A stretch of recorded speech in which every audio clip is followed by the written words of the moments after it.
right, so what's up, everybody? What's up, everybody? This is Ruben Garcia, and this is a beautiful day. And today on the Proven by Ruben podcast, we have Shelby Osborne. What's up? Hey, Ruben. Thanks for having me. Of course. So if you could tell everyone who you are, what you do, how you do it, and all that good jazz. Okay. There's two parts of me. I am a real estate agent and a real estate investor. Okay. And so as an agent, I do transactional real estate, and I recently started my own group, which I'm really excited about. Five Pillars Realty Group, everyone. It's coming. Watch out. And then the investor side, I'm trying to buy as much as I can. Yeah. Focusing on multifamilies and getting into commercial properties right now. Okay. That's the focus. Okay. But yeah, so there's like 6 different areas I want to go with all of that because there's but I'm gonna just reverse and I'm gonna go back to the beginning. Yeah. Okay. So for you, why even real estate? Like, why even with all the options you had, you decided real estate? Why? It is the best way that I could find for the quickest growth and the best form of, for the agent part, there's very little industries where I could go in and pay, $500 for a complete education and build a business within a year. So November last year is when I got my license. Right. And it has the ability to make so much money to fund my investment side. Right. And then the investment side, why real estate, is because it's the whole idea of passive income. Sure. You invest early, and then the rents every month will eventually pay for my lifestyle. So that, no doubt. Was that did you see that vision though? Before even getting your real estate license, was that kind of what everything that's transpiring now, was that your vision before getting your real estate license? Ooh, good question. So kind of. The agent side of it has exploded.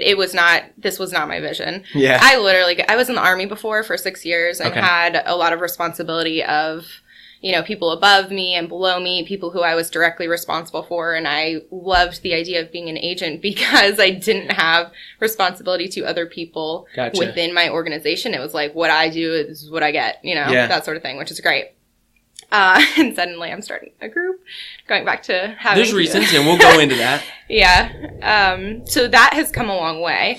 But the idea of the passive income, that was definitely the plan beforehand. And being an agent was really just there to build the active income to put into the passive income. Right. It was just a means to an end. Gotcha. Yeah. Okay. So for the passive income, knowing that you needed... You desired that in your life to kind of support that lifestyle. Yeah. For others, not everyone, for others, there's like, well, I'm just going to get a dang good job that's going to help pay for the things that I desire in life. For you, for the passive income, was it freedom? Like what? Because the military, were you in a good position where you had enough coming in where you could support the things that you'd enjoyed? Yeah. No, for sure. Yeah. I never felt like I was lacking money. Yeah. No doubt. So on the other side of that, with the passive income, what else were you, I guess, because it's a different mindset, right, than a lot of other people. Yeah. You do the 9-to-5 thing for 30 plus years. And so, right? No. And you didn't have that. Yeah. So what do you think, what was that? What was that different in you that you can at least try to identify that allowed you to see that I'm going to have passive income, X amount, to bring me to where I desire to be? Well, freedom for sure. And the idea of buying back my own time, having the time to do whatever I want to do with my, life while I'm young. And that's the thing. A lot of people work for 30 years. And, in the Army, everyone said I was crazy. They're like, you're in for 6, you're almost halfway there to 20. Because when you're, at 20, you get retirement. Yeah. And I was like, holy crap, I can't imagine doing this for 14 more years. Right. Now is the time. I'm 28. I want to live now, Yeah. So. Yeah. Okay. So. Did that answer your question? The monster is still trying to kick in. No. So she chugged a half a can of Monster. Real quick. What flavor? Oh, it was the white one. I know that's not a flavor. But I tell you what I like about it. Huh?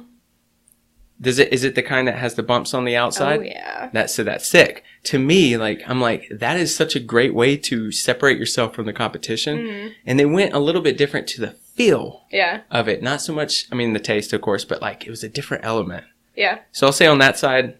No, I'm with you.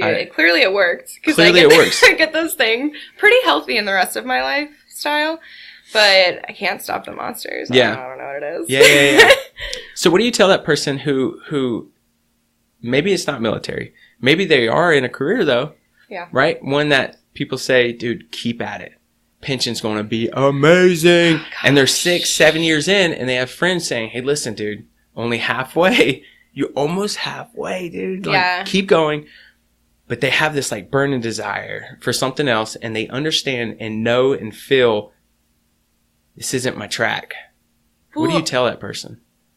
Oh my gosh, I tell them, well, so the problem is, I guess, before it's the people who don't have that burning desire.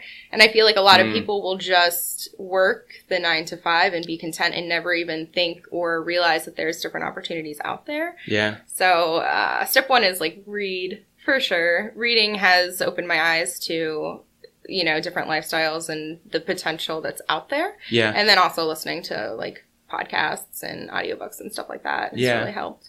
But anyway, so I digress. Back to the person who has the burning desire, it's make a plan and then just go for it. A lot of people are stunted by the fear of the unknown. I agree. And it's always that first step.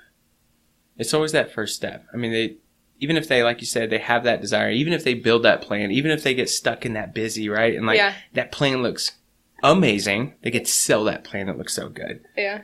Doesn't serve them jack unless they actually take a step. Take action, man. That's right. And I think what's pretty cool is like with what you just said is if your environment isn't really supporting you, go to the books. For sure. Go to the podcast. Because can't you, in a way, create your own environment? Absolutely. By doing that? Yeah. And I feel like I do that in my life, although I used to do it a lot more.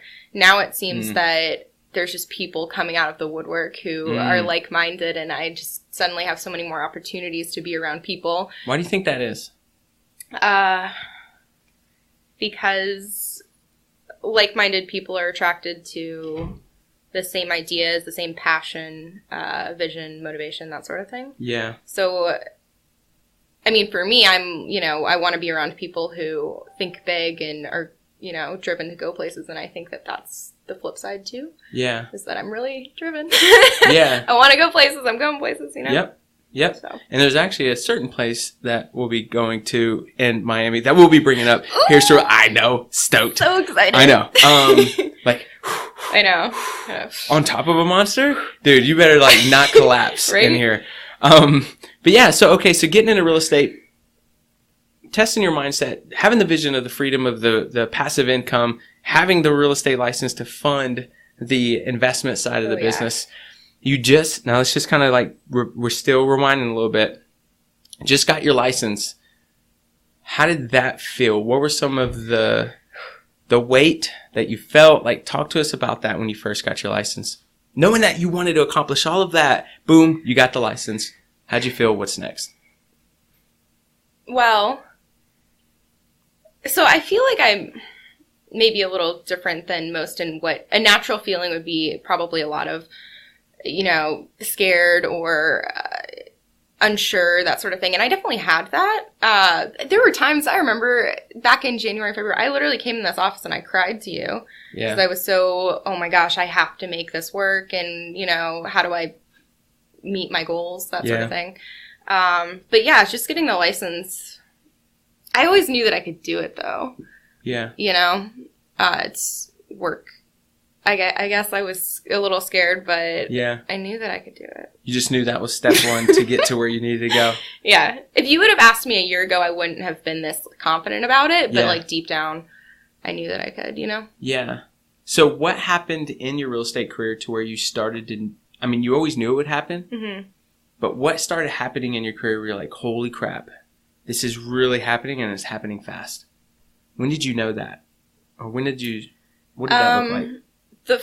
Well, when I started closing deals. is when I knew. And so in April was the first month when I closed 5 deals that month.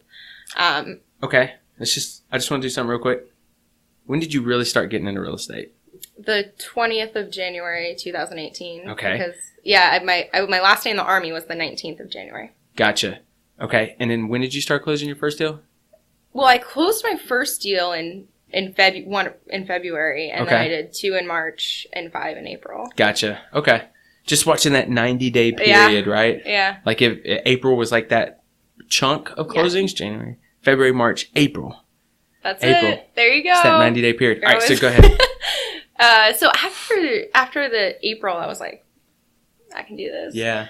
And keeping it going, though, I talked to you about this. It was a roller coaster, and it still is. Like, I'll get really swamped one month and not do the follow-up that I need to, or the lead generating that, I do. And then the next month will be a little less. But leverage has helped so much with that. Yeah. Yeah. So Megan Amarine, is that what I said? Transaction coordinator. Yeah. Amazing. Shout out to you if you're watching. Yeah. And after that, she was my first real piece of leverage. And ever since then, I've added on, I've added 2 more admin, and I have 1 licensed agent under me, and then 3 more now who are in class to get licensed. Awesome. So I'm really excited. Yeah. But yeah. Again, am I answering your question? Yes. So and you're opening up new questions for me. My challenge is 5 questions will pop up, and I'm like, all right, carve them out for the ones you don't need to talk about. What's that one question? So when did you know, and I asked this yesterday too, but when did you know that it was time for leverage for you? What was going on, either personal or professional?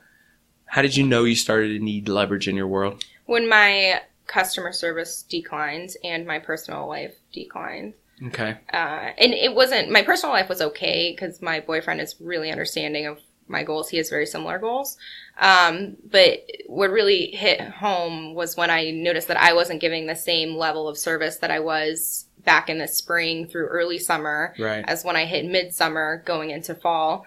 I just knew I wasn't checking in and being as personable. I just didn't have the time to do it. That's right. So by having Megan take over the contract to close piece, I was able to do a lot more lead generating, focusing on clients and making sure everything is going as smoothly as it can. And being proactive. You can't be proactive if you're always catching up. Right. So that's right. And now you got the time to be proactive, that's right? Yeah. For you, was it okay to let go of some of that contract to close? Was there struggle there? No, because of Megan. She's wonderful. But before you even knew it was going to be Megan and her processes and tools, when you were about to, here it goes, I'm about to slide this piece of the process to someone else, was it struggle, or did you understand and know what leverage could bring to your world? I hate to be like, I know, but when I was in the Army, I lived off leverage because I was a battalion S1 and I had a shop of, it fluctuated all the time. We were always undermanned. But I had a shop of people who... Welcome to real estate, too, right? right? Who worked for me. So the idea of delegation is very natural. And I would have literally lists for each one of them to do to check on other people, which, oh my gosh, helps so much for my job now. Right. So I'm just, adding to their list, following up, syncing. No doubt. I think that served you well. Yeah. Really good, because a lot of mega producers, right? It's a big challenge for them in the very beginning to let it go because they believe the way they do it is the best way. Yeah. Yeah. And for you to already have that in you and start leveraging stuff, I think it served you really well, obviously. Yeah. And it's better because Megan is better than I was. And why is Megan better? Because, not just because she's a high C.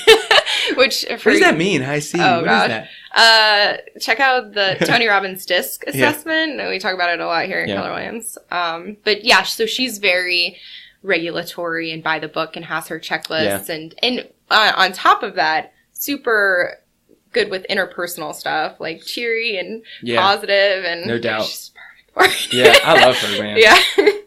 It's turned into the Megan show. But seriously, get her. Yeah, for reals. So... well, good. Like I said, I think that served you pretty well. So to kind of give us some context, and we're a little bit deeper in it now that we're bringing it up, but that's okay. To give us some context, the people who are listening and that are watching, first year of real estate, where are you at? Units, volume, what does your business look like? So I've closed 39 units. By units, I mean properties, because within the properties, I've sold a lot of multifamily homes. Okay. So if I added all of them up, it would be a lot more. But units 39, volume, and 3 more to close this month. At the end of the month. So by 1 year, I should be at 42. Okay. And at 1 year, I should be at 5.5, a little over 5.5 million. Right now, I'm about 5.1. First year in real estate. Volume. And I think this is important to know, this is just your real estate sales business. Yeah. This is not the investing side yet. Yeah, that's true. Right? So what else on your sales side of the business, what does it look like? We know that it's you. Yeah. We have one transaction coordinator. Yes. And then what else do we have? So I have an operations manager. That's what we're calling her. Her title's shifted like 4 times. Yeah. But Katie is handling database and that administrative part of referrals, all of that stuff. Yep. And I have Lacey, my marketing specialist. Mm-hmm. So she's doing social media at this point, which is a huge relief because that's a lot of work. Yeah. And then I have Mike, who is Mike Glaspie. He was your very first interview on the show. You guys should check it out. Proven by Ruben. Yeah. Very first show. Yeah. Watch how it's grown. Yeah. Yeah. Mike's amazing. Yep. A rock star. Mm-hmm. So he's doing all of my investor buyers. Gotcha. Right now, which is great. Yeah. And then I have, like I said, 3 more who are in school. So coming on. Does that answer? Yes, absolutely. And what I think is important is when you just named off the people that are in your business, it seemed very admin heavy. Mm-hmm. Oh, gosh. I've seen agents jump on and they're like, oh, so excited. This sexy thing called a team, I'm doing it.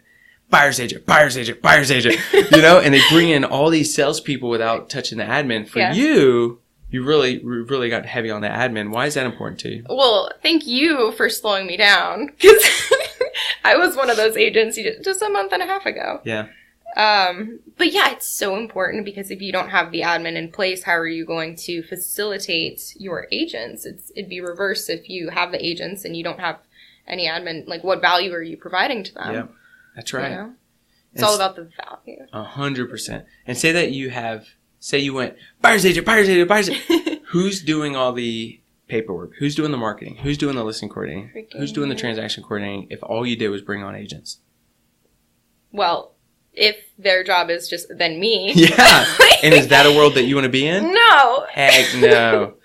So good, man. I love that you're in this, that you're doing it the right way. You're getting super admin heavy. 80-20 rule. 80%. Just push that mess to them that they enjoy, by the way. That they do enjoy. They love it. It's not like we're like shoveling crap on them. Yeah. They love it. Yeah. They love it. I love it too because I love having people to delegate to who are better than me than I would do it myself. Yeah. And lately I found that I give Mike so much of the buyers, which are investors especially, are very time consuming. Yeah. That I spend a lot of time now networking that I never did before and meeting with potential, new agents. And it's a different feel now. Sure. But it's cool. Yeah. You're doing it the right way. As you start working with agents, bringing on admin, what are you looking for in a person? Hungry. Hungry? Yeah. I mean, we've gone over, I went back to career visioning, which was great. And they had me and everyone else in the class identify their one thing that you look for in each one of your people who you hire on. Yeah. And mine was driven/hungry type of hustle. Yeah. So the thing that I look for most in my business is people who have like-minded visions, who think big, who want more. I don't want to be pulling anyone along. Right. I want us all to be, as a team, driven, focused, excited. And after our team syncs, I always feel that way. I feel really pumped up. Like, they bring me energy. Yeah. So. That's right. Have you had anyone in your business to where it doesn't feel like it's all this energy working together, like on the same, like if you guys were running a race, you're like neck to neck, all of you. Do you feel like some people are ahead and kind of pulling you into moving faster, growing into a bigger vision? Yes. And I love that. 100%. You should. I love being pushed. Yeah. Yeah. It's great because they'll come to me and they're like, all right, where are we at with, all of these things? And I love it. That's good, man. And I think that you have a lot of the perfect personality and traits to keep this thing moving forward, because some people will also look at it and say they don't want to be overlooked in their own business, right? They don't want to, they want to be the shining figure. Oh. They want to be the one that everyone looks up to. And they get a little scared when someone else is like, could potentially be better at them at their own gig. Freaking love it though. When you need that, man. You need that because that's what's going to help you move into different opportunities and stuff. So good, man. Good. So for the hiring process, hungry, driven,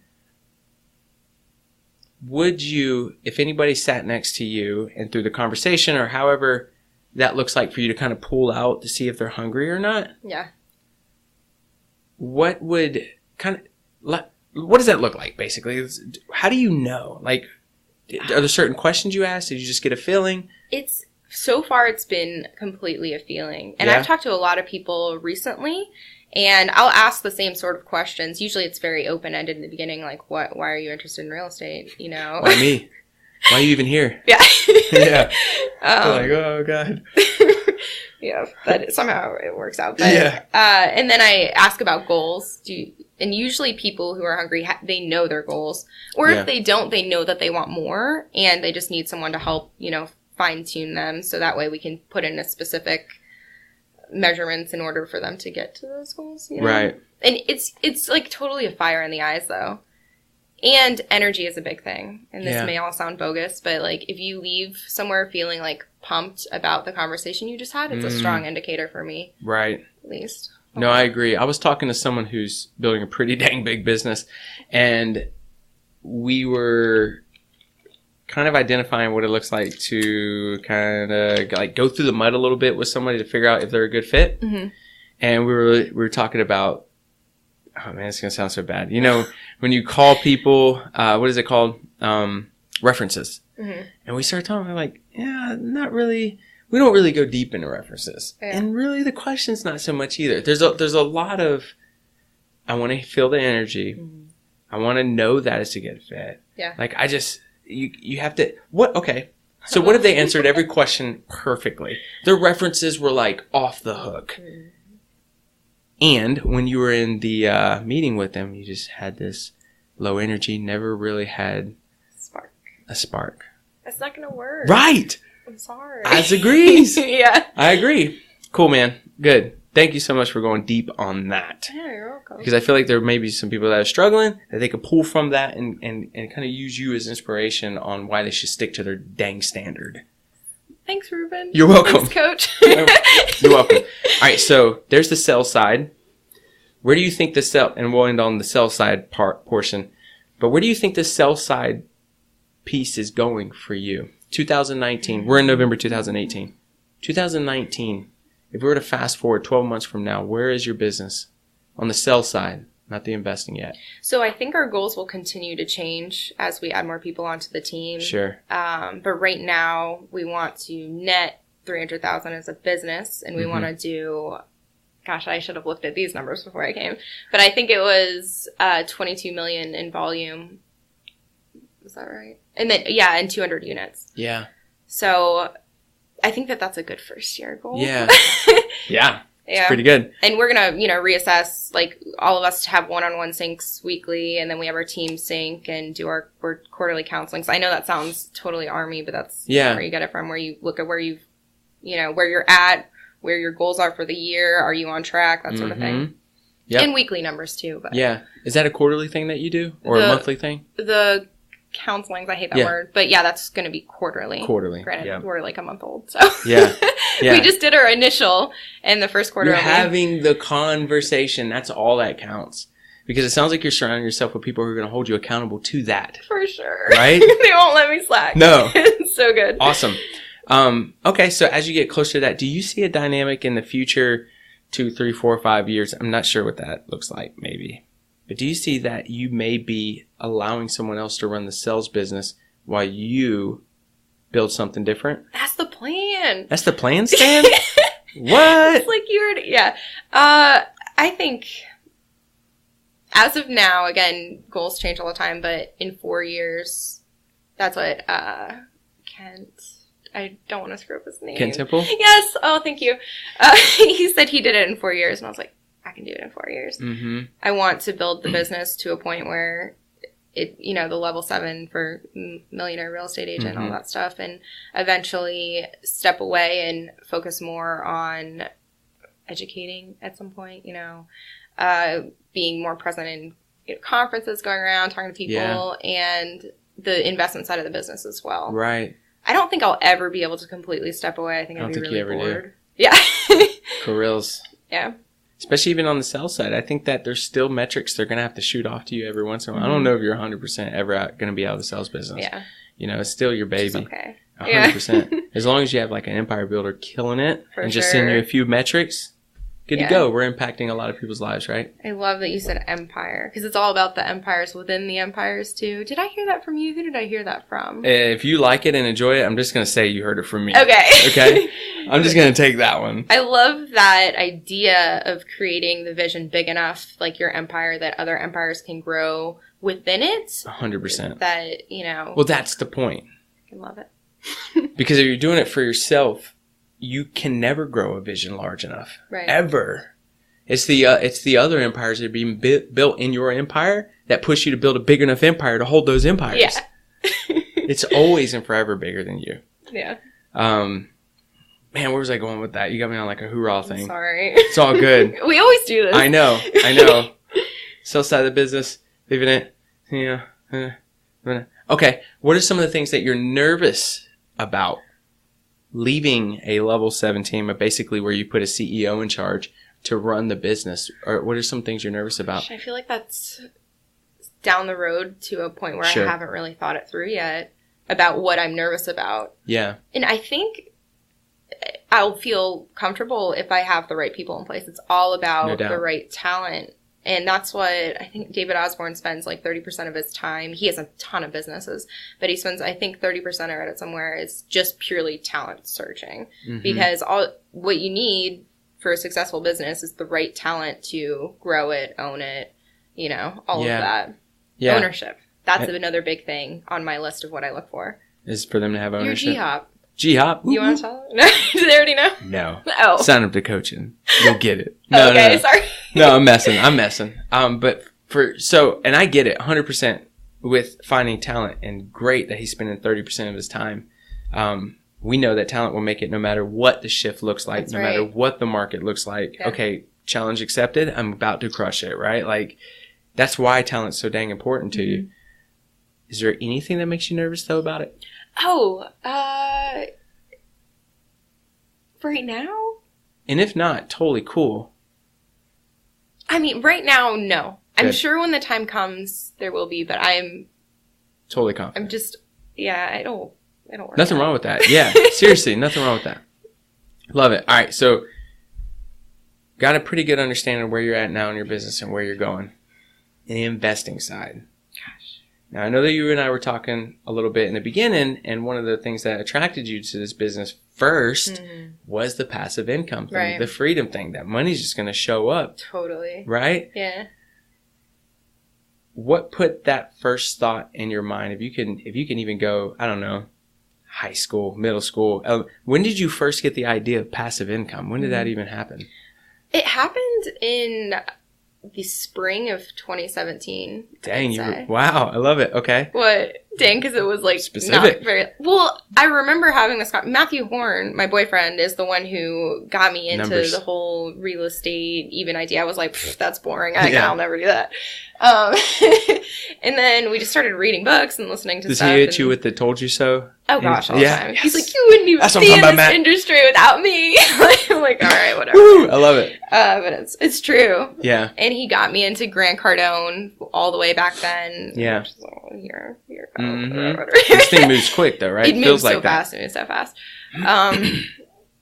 Yeah, and so from there, I just started listening and my mind was opening up, and the MLM, the multi-level marketing, someone here in they're all over Fayetteville. Yeah. Approached me. There's reasons. Yeah.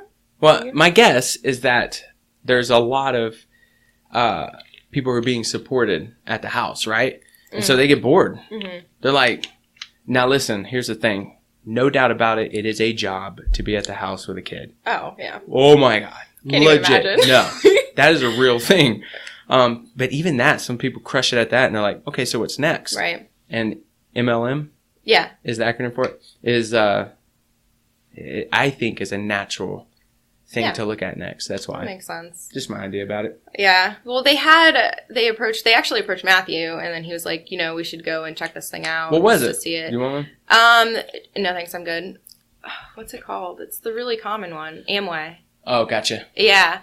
And they gave out the book, which, again, I should have written down, but it's the Robert Kiyosaki one about not Rich Dad, Poor Dad. Yes. Technology of the 21st Century. Yes. Yeah, and that's the one that had the quadrants in it about, employer, business, all of those type of things. And the last one is investor, and that's where your money works for you. And I'm just like, ding, like, I want my money to work for me. Why am I going to work to trade my time for a job? It sounds like your mindset was not diluted or muddied by anything else. It sounds like the best things that we could, or some of the best things that we could focus on that will help us build a true empire, like this thing in our life that a lot of people don't accomplish.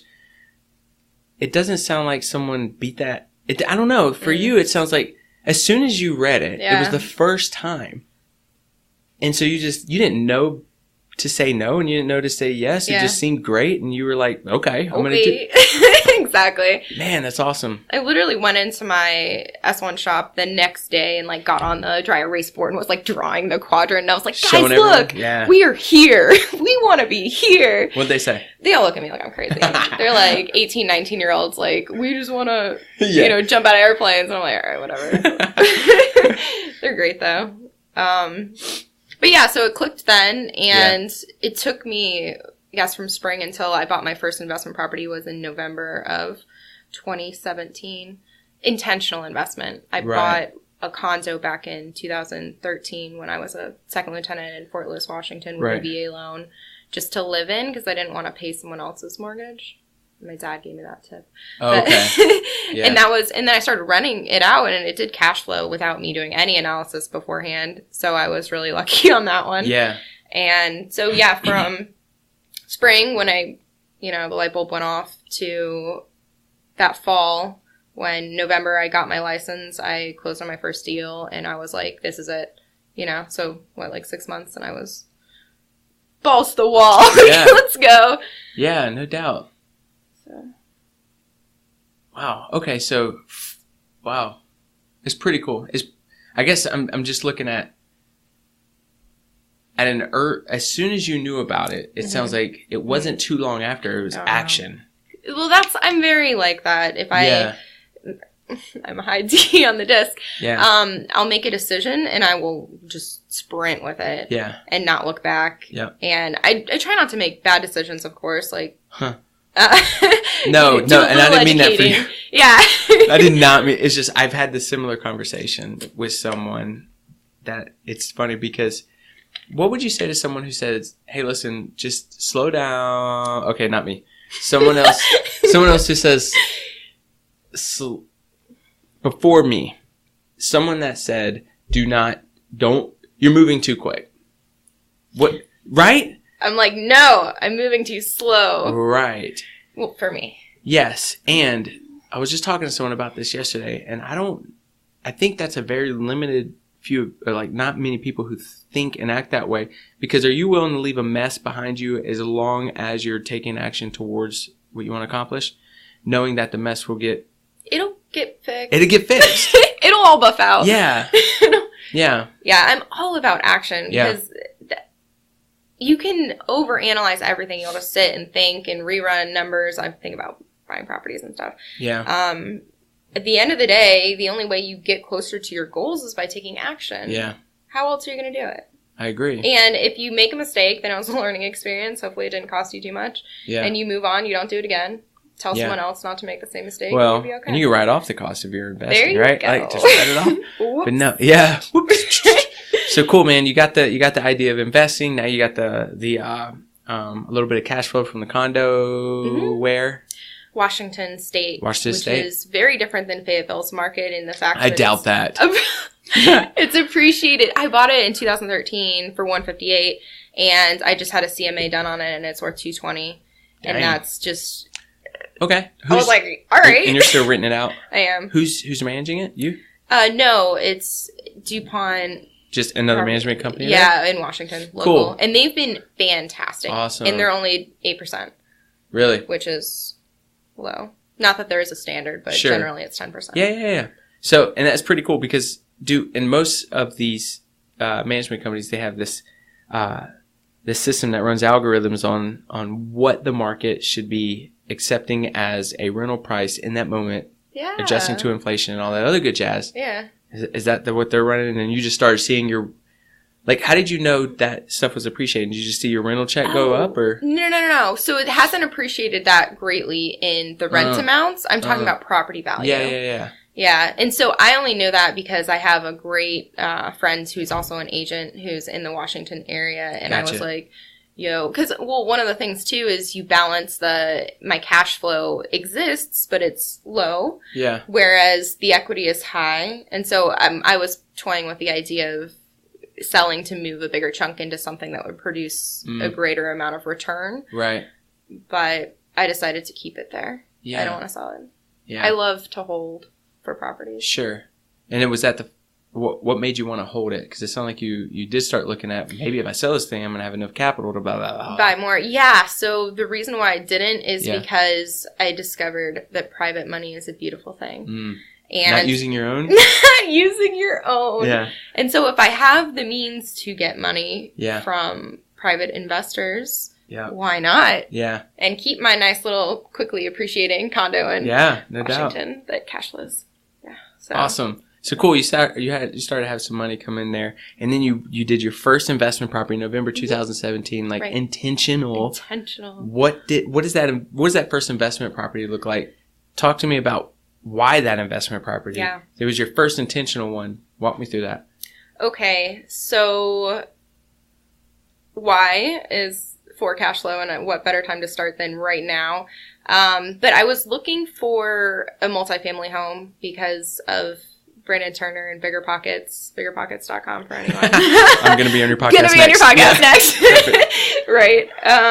So totally obsessed with all of their podcasts and their tools and calculators. And I was running numbers every day on different properties that I would find on, at that time, Zillow. It was a duplex. And even it's crazy to see how much the market has changed for multifamily in just November of 2017 to now, because that duplex was on the market for like 74 days when I bought it. And now if it had, popped on the market, it would have been gone in no time. So it was listed at 90 and I lowballed and I got it at 75. Cash? No, I did. That was my only conventional purchase. That was before I started using other people's money. Yeah. So I put down my 25%, which was very painful even on a $75,000 property. Yeah. And cash flows beautifully with $600 on each side, so $1,200 income, and my mortgages. I'm probably going too fast, but go for it. My mortgage is like $400. Wow, so that's I'm awesome. Happy with it. Yeah, no doubt. Yeah, and are you managing that one? I was until like 2 weeks ago, where I took all of my properties that I 100% own here, because I'm 100% owner of 6 units in Fayetteville and then a 33% owner of 9 more.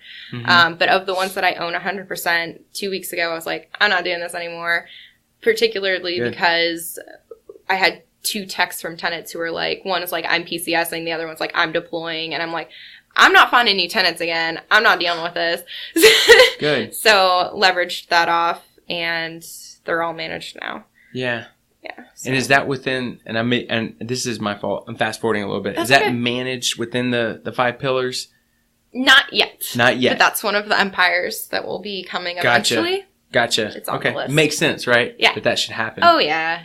So it's cool because, obviously if you were doing the passive income for freedom, why the heck are you managing it? Managing the dang thing. Yeah, exactly. Like, get your hands off of it. Leverage. Leverage. And then you could pay that, or you could write all that off. Mm-hmm. tax write-offs. Cool. All right. So, beautiful play. Good job. Duplex. Cash flows pretty dang well. I'm happy. What would you tell that first investor, that new investor that's about to move forward? What is some of the first things they should look for their first deal? Or what are some actions they should take? What does that look like? Right. And I just want to note that I was nervous before buying that one. I was nervous. Because your first deal, when you're buying it as an investment, you're like, is this even going to work? Am I crazy to buy a property? Like, what? Yeah. But yeah, so before you buy your first deal, self-educate. Like, take the time, read the books, go on biggerpockets.com, study the calculators, watch the videos. Yeah. So before I pull the trigger on my first one, like I said, I was running the numbers on a lot of properties to the point where I wasn't an agent yet, but I knew where to find all of the tax records. I had called enough insurance, professionals to get an idea of what the insurance quote would be. And then when you're, analyzing for a rental property, there's other things that you need to consider. It's not just straight up, my mortgage is $400, my income is $1,200. It's like you need to put aside, these are just numbers that people use generally, but like 5% for projected vacancies, 5% for any repairs, 10% for capital expenditures, and then projected 10% for property management. Mm-hmm. So at a minimum, you should really use that criteria in your analysis to make sure it's still not cash flows. Like not your money. Yeah, exactly. Yeah. Put it aside. Don't look at it. And that's what I've done with all my properties is I have an account for them, and that's just icing on the like I'm not using it at all. I don't I don't touch it unless I need to make a repair, and then it'll come out of there. But that's it. So. Gotcha. So how long should someone study, research, read before they should take action? Because some people totally depends. Yeah. Okay. So it totally depends on them. Yeah. Some people it takes a lot longer to digest and understand the situation and.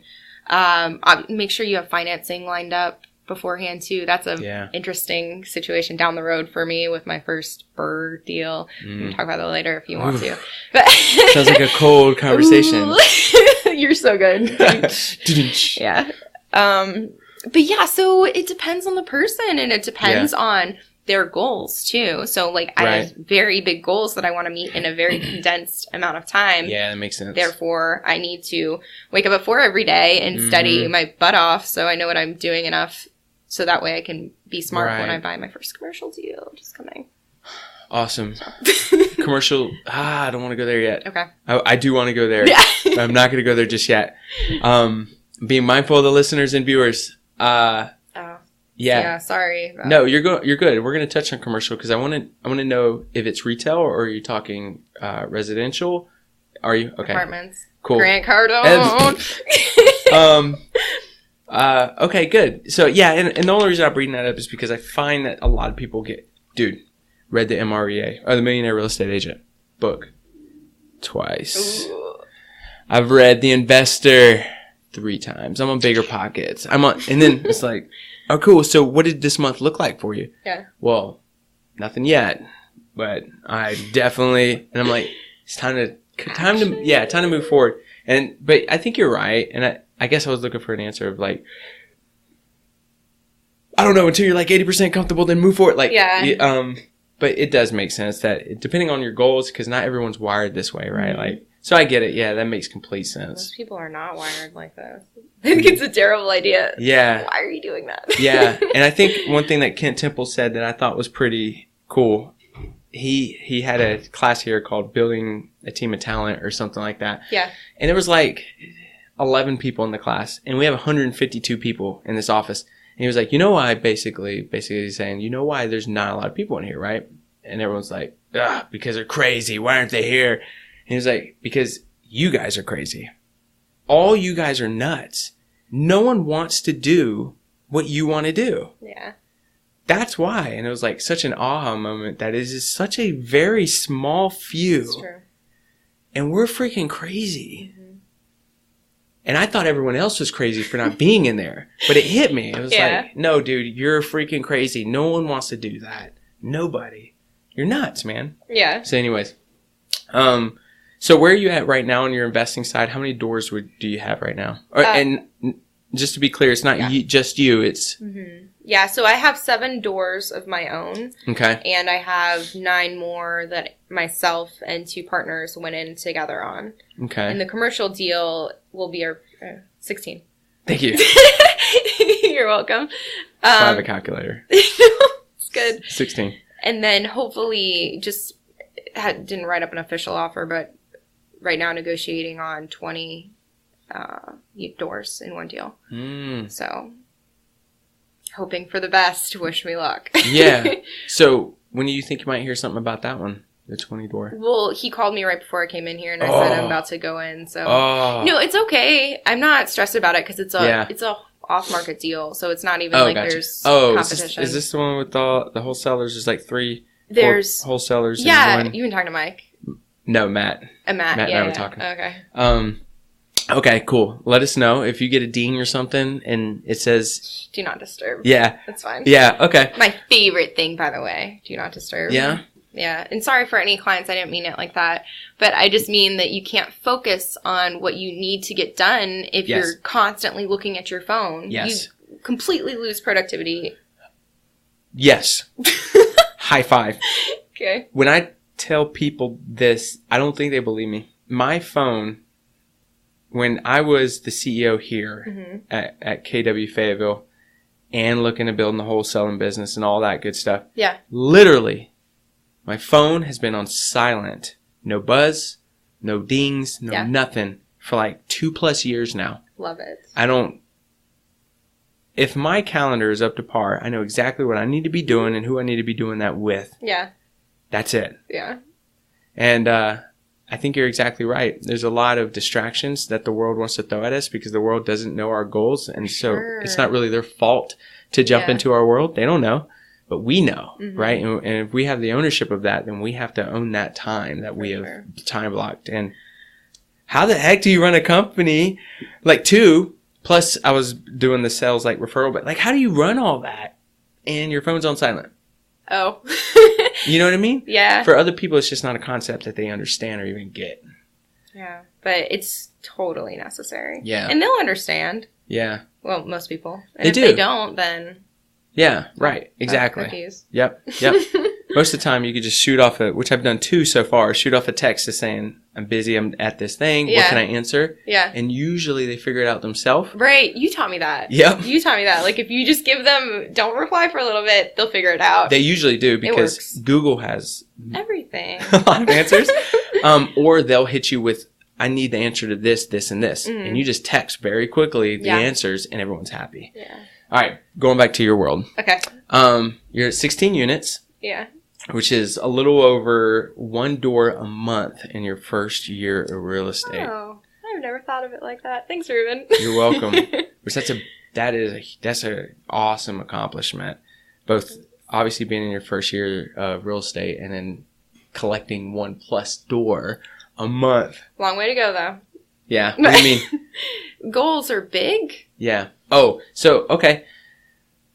Now we're moving into the commercial deal. Sure. What does that look like? This is your first commercial deal. Talk to me about how this is going for you. Learning curve is steep. Yeah. Commercial is so different. No. Yeah. Everyone always used to say that. It's like, oh, it's another world. And I'm like, it's a different beast. Yeah. But now that I'm in it, it's so much more complex than I thought it was. Yeah. And I'm really grateful that Matthew's done a lot of studying because I work with so many clients and I'm building this team and all this stuff. He has done a lot of the legwork on how to analyze a commercial deal. So I call them numbers. The first time you told me about him, I was like, numbers. That's his like AKA name for me. Yeah. Yeah. He's done a great job. But okay, so this one, it's not a consolidate. So it's actually our second commercial deal because our first one closed back in August and it was a 6-unit apartment complex. That's a partnership. But this one will be 20 units and it is 5 quads in Hemont, if you can believe that. Oh, really? Wow. Yeah. So, gosh, I'm going to put it on blast and then this doesn't come out to 2 weeks from now. Okay, we'll have it by then. Yep. Yes. Yes. So, it's, again, private money. It will help significantly in financing. The down payment. We're splitting. It's very interesting the way we're doing. So Matthew still has his VA loan eligible, so he's going to do one of the quads with a VA to lighten the load that we're going to have to put down for the commercial for the other 4 quads. Yeah.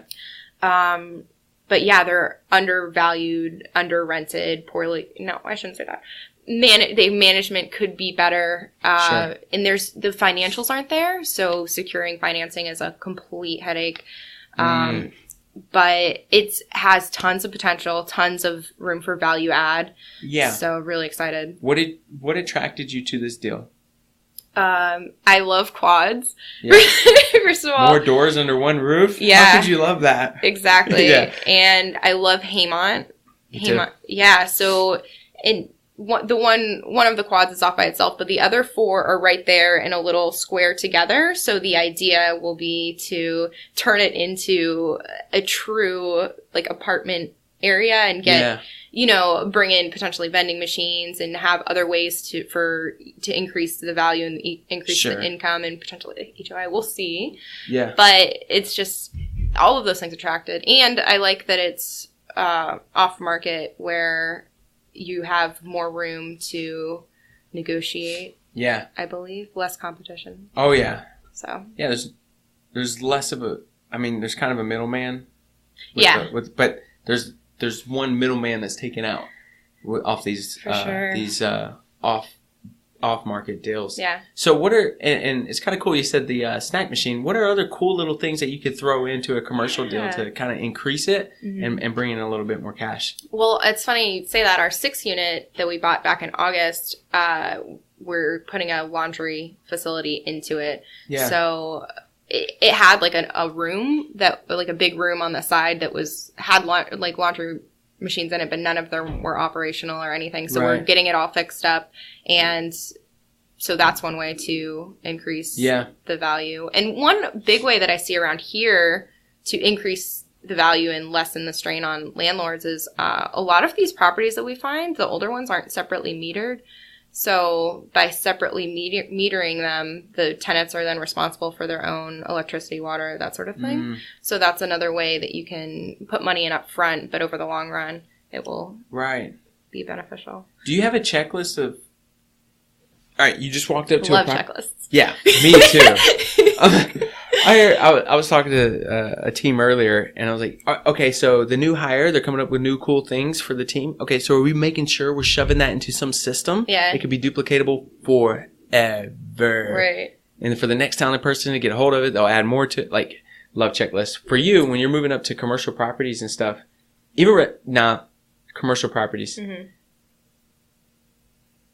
Let's say apartment complexes. And quads. Quad up.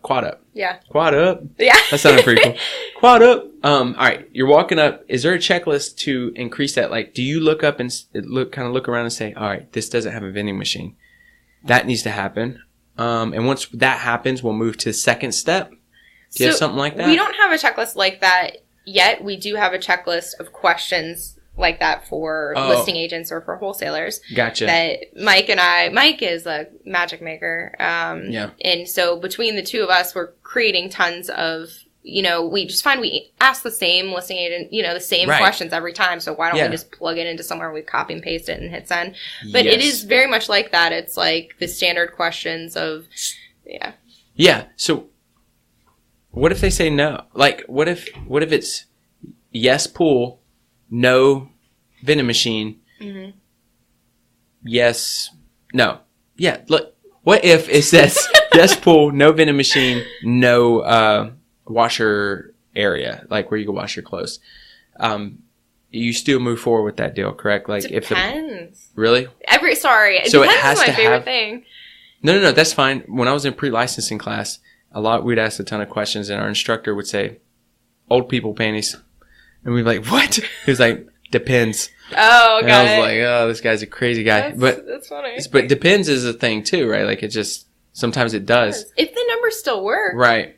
It's all about the numbers. I mean, but are you going to add the numbers of adding vending machines into taking off the offer price that you guys go into because you know that you'll be adding that down the road? Like, are these like... No. No? When we run numbers, we try to get it as closely to where it is currently. Mm-hmm. Like, we don't try to pay off of projected value. Right. The intent is to get it as it is, and normally it's way crappier than the seller wants it. But, I mean, hey, that's your fault that you don't have financials and that you didn't increase the rent in 10 years and, all these things. Right. Because at the end of the day, you can project and you can hope, but it's not reality. No doubt. So. Yeah. Gotcha. Okay. So I meant more of like when you're writing the offer, I'm going to take off $4,000 because that's how much it's going to cost to bring in vending machines. Like is like those added little, because I think it's pretty cool. My nerd side like loves it that you add in these little things, and I know Grant Cardone is like a beast at this stuff too. Oh gosh. But like it's going, like in your mind or in Five Pillars, is it going to happen? So now I'm going to scratch this much off my offer because down the road, 3, 5, 6, 7 months down the road, I'm going to add that. If we can do it, yeah. Yeah. Sometimes you can't close a deal, by keep subtracting. You have to, come to terms, meeting of the minds. But that makes sense. If possible, hell yeah. Try to get everything we can. Gotcha. So you got where each unit is individually metered. You have where I'm going to wash my clothes. Mm-hmm. And you have vending machines. What other things do you look at that could... And those are... those are the ones that are off the top of my head. I can't think of any more right now, but I could check. Ooh. I just thought of one. No, so what I was thinking was like... storage units. Storage units? Yeah. On the property. You can pay people for it. Yeah, Sorry, go on. What did you think of? No, I was just thinking like, oh man, every one of your units, if there was a flagpole outside, American flag, no doubt, but also had like the 5 pillars, like like old GC does, old Uncle G, he's got his own 10X like thing. Yeah, that'd be sick. Okay, I gotta write that down. Yeah, how cool would that be? Awesome. Yeah. So cool. So by the time all this comes out, then you'll definitely have that deal. Woo, fingers crossed. Yeah. So on that end, on that side of your business, where are we going? What does it look like the end of 2019 on the investing side for you? Are you pulling in what does that look like? So I need to break it down by year. So I have my 5-year. Right. And it's I don't even know if I want to say it. People always look, they think you're crazy when you... We are crazy. Ken Temple just made it official. I was like, oh, okay. I'm okay with that. Well, my goal is for me, and not even including Matthew, is $40,000 of passive income within 5 years. Right. So to break it down, I haven't. I have it in one of my notebooks for when I do my miracle mornings. But yeah, no, I need to do it again. Where would... Why'd you apologize? I should have it. No, it's all good. I'm just like working through it now. So where would you say, percentage-wise, 100% you're doing $40,000? Where would you put percentage-wise right now that you're bringing in cash flow? Also hard because, so for instance, for our 6-unit, we had to completely gut it, and it's still undergoing repairs, so it's not bringing in anything right now. We did just fill our other duplex, which we bought in July. I know it sounds crazy, but I completely gutted it too. We've had 3 in a row now that are BRRRR, so the buy, rehab, refinance, repeat. Yeah. BRRRR. Yeah. And they don't always go in your head. You're like, I'm going to buy it here. Rehab will be done in 1 month. I will have tenants in by month 2. Like, it doesn't always happen that way. So I think that if you fast forward 6 months from now, I'll be at like, oh gosh, like 5%. 5%? Well, which is tiny. And it's going to grow though, snowball. 100%. And it's your first year, right? Yeah. So like, it'd be interesting to see the projected of 5%. Next year, do you think that you could double that? Yes. Triple it? Yes. Quadruple it? Not sure. Okay, so I would look at tripling that. What does that look like next year? And if you keep that projection going, it'll get there. What year am I at to where I'm doing 40? Yeah. That'd be interesting to know. Yes. Break down that math later and send it to me? I will. Okay. I really need to be taking notes. I'll do it after. Is it bugging you not to take notes? It does. You know that. You know what? The great thing is, this is all recorded. Oh, yeah, that's right. Yeah. Oh, I can't watch it, though. This is why I'm making audio. Okay, cool. I'm making audio. So, good. All right. Yeah, no.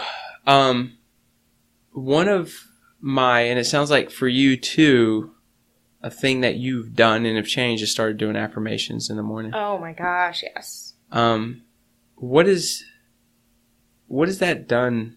What has that done for you? I mean, like, how has that changed? Because a lot of people think that's the woo-woo stuff, right? I used to. Yeah. I was like, we're not doing that. Right, and then actually, but the reason why I'm saying this is because one of mine was, I'm going to do 80 grand of passive income. Mm-hmm. And there's 4 different avenues to make that happen. Yeah. So when you say 40, I'm like, dude, you got this. Yeah. And that's only Matthew's one got vehicle. The other 40, so we're actually at 80. Oh, get out of here. That's so crazy. Yeah. That's awesome. That's a lot of people that you're going to impact too. Right? Because that's a lot of units. Yeah. And that's true. A lot of homes. Mm-hmm. For a lot of people. Are you going to, I know, I just totally switched around now. That's okay. Are you going, do you go, will you, maybe in the future, go to some of these apartments and want to hear some of the stories of how it's going with them? Mm-hmm. Yeah. Absolutely. As like a spot check towards management? Is that what you're saying? Yeah, kind of. No, but just to get like a little bit more, yes, 100%. But because like to kind of understand a little bit of what you guys have done, like the impact you have made in other people's lives. That they can't necessarily buy a home. Right. But dang, thank you for gutting this place, making it a beautiful unit for myself, my family. I'm okay to pay this premium because I love Coke and Mountain Dew, and you put in a snack machine, vending a snack machine. But like, have you ever thought about that? Like maybe I hadn't, but that sounds great. Yeah. Yeah. For sure. Down the road. Down the road. So for you, your business, what does Five Pillars encompass? Mm-hmm. Yeah. So our whole vision is to help you realize your best life through real estate. Okay. And the reason why it is because that can mean so many different things to different people. So help people realize their best life through real estate, as in buying their first home for their family that they've always wanted, helping with that person who, is not looking for an investment property, who's looking for like the home of their dreams, that whole side. Yeah. And then the other side, okay, there's 3 sides. The other side will be helping investors realize so we work with a lot of people who have similar goals and visions to ourselves that we've met through biggerpockets or just in this community, where it spreads and stuff. Yeah. So to help them reach their goals, and then within Five Pillars too, all of us are really big on personal growth and all of us invest. So we're so excited to do deals together in the future. Yeah. So that's our whole vision, all encompassing, but then we specialize in military and investors. Those are our 2. No doubt. Do the pillars mean something? So if I look at 5 pillars, what does each pillar mean? Okay. So the first one is education, which we talked about. So it's really important to build the education for yourself so you know what you're doing, and then also to educate your clients in expectation management and building the whole complete package. The next one is networking. So I'm really big on networking, Pints Properties, you know that. Yeah. And then within that too, building the network of your trusted vendors, your, lender, your construction crew, all of those things. The next one is creating the plan. So you have to create a specialized plan for the person to meet their goals, the investor to meet their goals, that sort of thing. Well, the next one is creativity. So finding a way to make it happen. You're going to hear no all the time from everyone, and it's all about finding the yes. Like, be creative, find a solution. Yeah. And then the last one is taking action, which we've already talked about a lot. But I feel so strongly about each of those. So, 5 pillars. 5 pillars. Yeah. That's why that flag. Did that come to you and you knew those were like the 5 things that really weighed heavy on you, and then it was 5 pillars? Or did 5 pillars come up first and then you started adding like a definition to the pillar?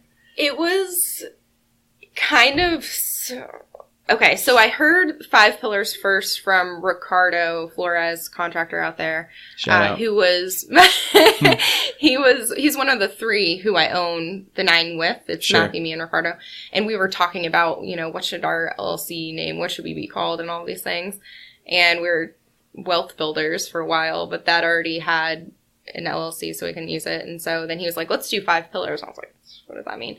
And he like spouted them off, but I took it because it made sense to me, but I added all of the kind of the feeling behind it all and the why. Because it's, if you just list the word, it's like whatever, but you have to like explain it and understand it and believe it. Yeah. And then collectively, as you guys kind of threw that down on paper, was it just like this, like, oh snap, this is it? I don't know if it's that for either of Matthew or Ricardo, but it is for me. Yeah. What are they? This is LLC to protect our company. Let's keep moving forward. Yeah. And so we have the investment group. That was the original. And now it's the realty group. So taking over. Yeah, no doubt. No doubt. First year, growing at 5%, close to 40, then you guys are going to be taking over, no doubt. But I think that's important. I mean, for people that have big visions, big goals, for me, I thought it was pretty interesting to know what Five Pillars was, and to know that it wasn't just, I don't know, 5 pillars hold up a roof, dude. Like, what else do you need to know? I'm like, oh, okay, I guess that makes sense, you know? Like, oh. But each pillar actually means something that actually holds up this foundation that we call 5 pillars. Yep. Absolutely. Cool. We have investing, we have the sales side of your business. I think we went pretty deep into that. Yeah. Is there going to be another empire that's going to be built from 5 pillars? We talked. There will be a lot. Okay. I don't know which one's coming next, but yeah. No? No. You want to talk about it? We'll wait and see. Yeah? Wait and see? Because one was property management. Yeah, that was one. And having a contractor as well. And if I could get Megan to trade out Compass transactions. Can we just like... So, are you recruiting Megan? Oh, yeah. I don't even know if she knows it yet. Yeah. She may or may not know that. So for everyone listening, chick named Megan Amrine, absolutely amazing. She was here when I was the CEO, and I was like, I'm hiring this chick. I don't know what I do later down the road. She's coming with me. That's right. Because I loved her, man. The way that her process, the way that she handles things, the way that she carries herself, like, it was that feeling, right? And then we got the opportunity within the coaching that for the agents who were building their business but couldn't hire someone, what does that flat fee transaction coordinator person look like? And I was like, oh, Megan! Megan! And so hit her up, and she liked the idea, and before you knew it, her business blew up. I mean, the people she's servicing where she's in Chicago, even the people she's servicing there, oh my gosh. And it just shows you like the value that she has. People are for real. And when we were first talking, we had what the average price was here, and you may have negotiated this, probably did. What the average price for a transaction coordinator here, and we added a premium on it. Oh yeah. I was like, dude, you are a premium. She's worth every penny. Yep. She's exactly who you want representing your business. Yep. So. Yeah. No doubt. Huge fan. Huge fan, Megan. Yeah. All right, we'll jump off that. All right, so don't want to bring up maybe what some of those empires look like, that 5 pillars maybe pushing out later down the road?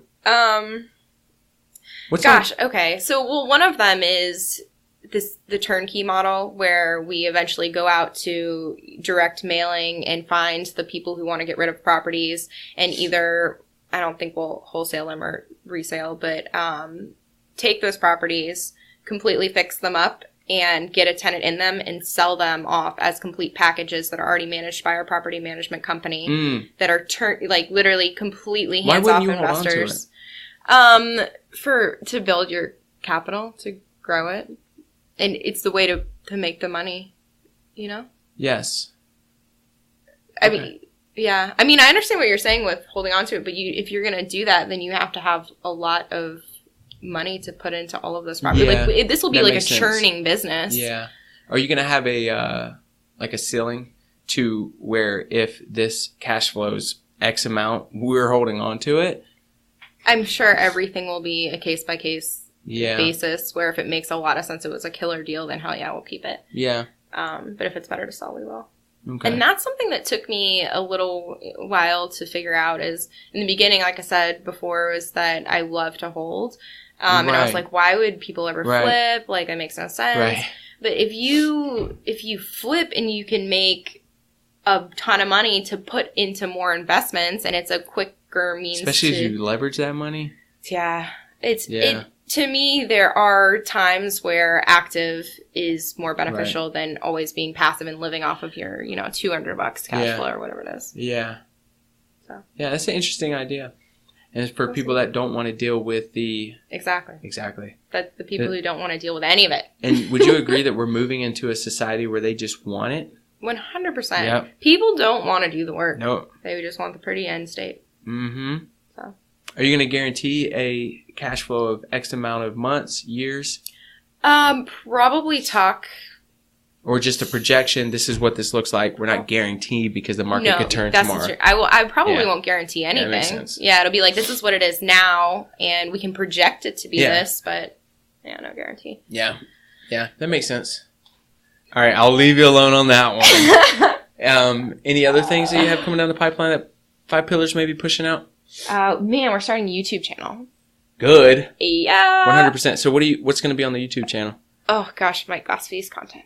What is he going to do? So we're going to talk about a bunch of different things, and Dan's really big on this too. He's another agent who's coming in, where they're like, they nerd out all the time, which I love, and they'll find like, a cool velocity, what's it called? Have you heard of it? Velocity lending, or he's going to kill me when he watches this.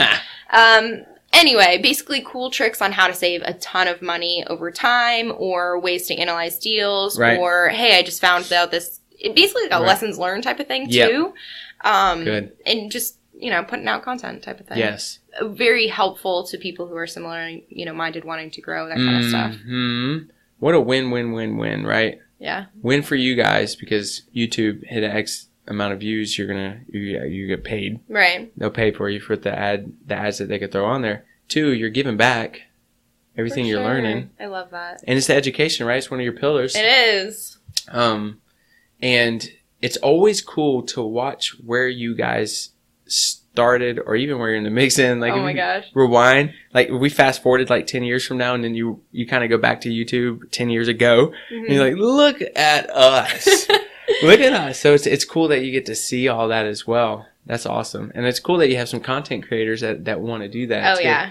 If you were going to do a YouTube video tomorrow, what would it be? If I were personally? Yes. Oh. Oh, these on the spot questions.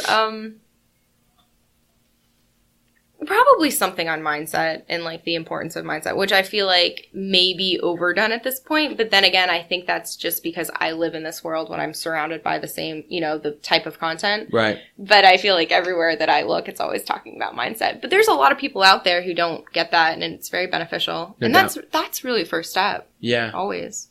Get your mind right. Yeah. That'd be a great YouTube video. Okay. What about it? Yeah. I mean, I'll get a little more specific, but it would be generally in mindset. When do you think you can have something like that done if you started? We're filming in December, and we're publishing in January, the first week of February. Oh, okay. So you guys are getting pretty serious with the filming, like a legit camera? Oh no, come on now. We sprint ahead, and we'll catch up later. Yeah, no, I'm sure we will eventually. Yeah. But yeah. Yeah. So that is coming. We're going to do that at least once a month and rotate. So publish a YouTube video on the first week of the month, and then in the mid-month is when we do Pints and Properties. So it's like one or the other. We're putting out some sort of value. It's really about creating value. Yeah. Yeah. So. No doubt. Very cool. So what else is Five Pillars might be pushing out? Are you looking for something specific? Nope. Just digging. For putting out, I'm not really sure. We're just right now what we're doing is building the foundation of our team and making sure we have all of our systems, documenting every system that we already use, just inherently. Right. And I'm focusing a lot on the individual team members' development since we're so new. Yeah. And we're all is this where you're going? We're all going to I wasn't, but seriously, I was just digging. There's no format to this thing. Yeah, I know. I know. We're all going to Miami in February, the whole group, to see Grant Cardone for his Growth Con 10X. Did I say that right? Yep. Yeah, and Ruben's going too. Whoop whoop, 2019. So, So how do you, God, I'm so excited. Yeah. How did you feel when you knew that you had a ticket to that bad boy? Man, just like and where are you sitting? So hard. I was sitting where I do my Miracle Morning. No, where? Oh. Would you like me where to are you sitting at 10X? Like, well, so I don't know. They sent me an email before I walked in here about like choose your seat, and then I came in here. So I think we have to choose your seat too. Okay. Yeah, and it'll be too late. I was gonna say he's giving out 1,000 free tickets to military, police, veterans. I mean, he's been talking about this for a while. That's true. So follow Grant Cardone and be one of the first to know when this is going to happen. Yeah. But did you look at the lineup of people that he's going to have there? Did. Oh my gosh. It's freaking sick. He's a beast, dude. I'm so excited. Absolute beast. There's going to be like 30,000 people there. Yeah, it's crazy too because I actually heard about this from a guy who, through Bigger Pockets, has 2 properties here, considering selling them, wants to buy more investment properties, talking to him on the phone. And he was like, hey, I stalked your profile and saw that you were on a podcast with David Pierre from, Military to Millionaire. Mm-hmm. And he was like, I talked to that guy 2 months ago. We're meeting up at Grant Cardone's Growth Con 10X thing in February. I was like, what are you talking about? And he's like, yeah, man, we got tickets for free. You have to be military. I like wrote it down immediately. It was like, I'm going. Yeah. So yeah, it's going to be amazing. What are you hoping to get out of that? Besides the educational piece, also networking. Mm-hmm. The fact that I get to meet David Pierre in person, even though we've done a podcast, I'd love to meet him. Yeah. And then Kevin Porter up in, I'm sure there's going to be a ton of people who are like-minded, collaborating, just getting pumped, going on to take over the world together. Yeah. Out of the lineup that's going to be there, who are... Okay, answer that one. Well, no, the one who jumps out to me was Ty Lopez. Do you really Ty Lopez? No. Do you know him? Yeah, no, I don't know him, but I know of him. Like, he got me on TED Talks. Yeah, like 2+, maybe 3+ years ago. I saw him on TED Talks, and I was like, "Ooh, I like this guy." Yeah, and he like blew up YouTube. Dude, he did blow up. His Lambo and books. He has freaking commercials on YouTube, doesn't he? Mm-hmm. Like, I got to the point where I was like, all right, you're actually talking a lot. But that was the one that jumped out. I was like, Ty Lopez going to be... Dude, him and GC hang out a lot, man. That's right. How about you? Well, I'm not done yet. So, Ty Lopez, why? Why him? Well, really just because... I mean, I don't want to say it. Well, like, he was, like, annoying me. So, I like wanted to... I don't know. God, I don't have a good answer for you. I want to hear about you. Just because... So just cuz? Yes. Yeah. You go. Who do you want to see? No, I just want to like. I know you do because I'm like. I know. Total Ruben move. Ask 3 deep all the time. But why? Man. Why do you feel that way? Well, I mean, it's interesting, right? There's a billionaire lineup. Yeah. In Ty Lopez. Nothing wrong, but like, that was your guy. Well, overall, I'm most excited to see Grant Cardone. Yeah. Like, I mean, of all of the people there, really Grant Cardone, because he was the one who, I mean, I listened to his audiobooks and he really pumps you up. And it's cool because he narrates his own, and that makes a huge difference. Yes. So, at the end of the day, it's him. So me too. And I think that'd be my guy. Like, I just want to sit with him. I had a podcast with a guy who used to get coached by him. No way! Yeah. That's cool. Yeah. He said he was intense, which I believe. I 100% believe that. I for whatever reason, I want to, and I forget his name. If I were to choose one to answer your question, would be the ClickFunnels guy. Okay. Because we're literally moving into a ClickFunnels world, beginning 2019 for the other thing that we're building. Yeah. And I just want to know from the guy, like some of the secrets. I'm sure he sells all of it. Believe me, I'm sure he does. That's what I know. Like, what are they going to sell us? Yeah, he's going to kill it. I know he is. But I don't know. Just because that's the next move, that would be the guy that I'd want to sit down with. Yeah. You know? Do you foresee, when are we sitting down with these people, are we? Sitting down with them? Yeah. I don't know. Okay. Yeah, me neither, actually. Yeah. I don't know.